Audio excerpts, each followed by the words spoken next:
Hi అండి. అందరూ ఎలా ఉన్నారు? బాగున్నారా? ఈరోజైతే షార్ట్ వీడియోలో మా పిల్లలది హెయిర్ కటింగ్ చూపించేయాలని అనుకుంటున్నాను. ఎందుకంటే ఆల్రెడీ చాలా లాంగ్ వీడియోస్ అప్‌లోడ్ చేసి ఉన్నాయి. వేరే వేరే అంటే అన్నీ సేమ్ కాకుండా కొన్ని డిఫరెంట్‌గా కట్ చేసినవి ఉన్నాయి. అయితే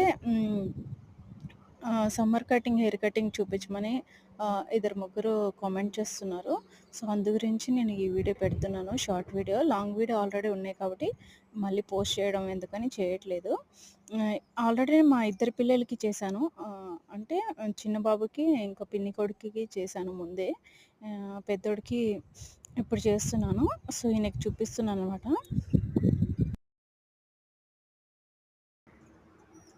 ఇక్కడ చూసారు కదా! దువ్వెనని కింద నుంచి ఇలా పైకి జుట్టుని లేపుతూ దువ్వెన పైన ఎక్స్ట్రా వచ్చిన హెయిర్‌ని కట్ చేసుకుంటూ రావడమే.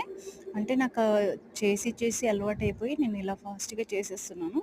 ఇలా దువ్వెన పైన ఎక్స్ట్రా ఉన్న మనకి హెయిర్ అంతా కట్ చేసుకోవాలి సమానంగా వచ్చేంత వరకి. ఎందుకంటే మనం కింద మీద చేసేసామనుకోండి హెయిర్ అంటే దువ్వకుండా నార్మల్‌గా చేస్తే ఏమవుతదంటే మనకి హెయిర్ అనేది సమానంగా నీట్‌గా రాదనమాట. మొత్తం కింద మీద వచ్చేస్తది. ఒక్కొక్క హెయిర్ ఒక్కొక్కలాగా కొంచెం ఒకటి పెద్దది, ఒకటి చిన్నదిలాగా వచ్చేస్తది.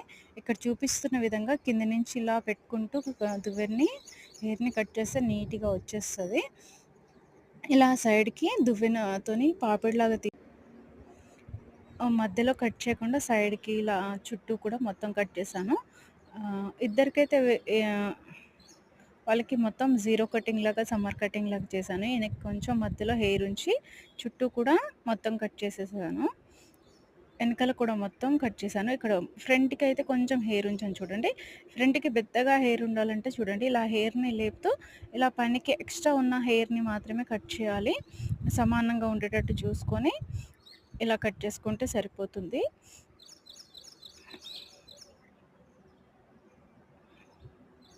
సో, ఇంతేనండి. వీడియో నచ్చితే లైక్ చేయండి, షేర్ చేయండి. అలాగే మా ఛానల్‌ని తప్పకుండా సబ్స్క్రైబ్ చేయడం అయితే మర్చిపోకండి.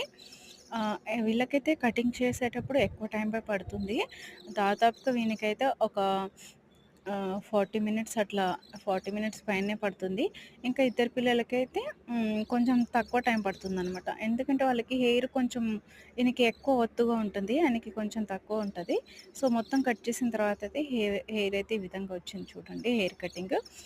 కటింగ్ మొత్తం అయిపోయిన తర్వాత ఎడ్జ్‌కైతే మనకి షేవింగ్ చేసుకునే బ్లేడ్స్ ఉంటాయి కదా! వాటితోని మొత్తం నీట్‌గా ఇలా ఆహ్, చేసుకోవాలి. క్లీన్ చేసుకోవాలి. అప్పుడు నీట్‌గా వచ్చేస్తది. సో, వీళ్ళకైతే 2 డేస్ ముందు తీశాను. ఈ బాబుకైతే పెద్ద బాబుకి 2 డేస్ తర్వాత తీశాను. మొత్తం అయితే ఈ విధంగా వచ్చింది ముగ్గురిది హెయిర్ కటింగ్.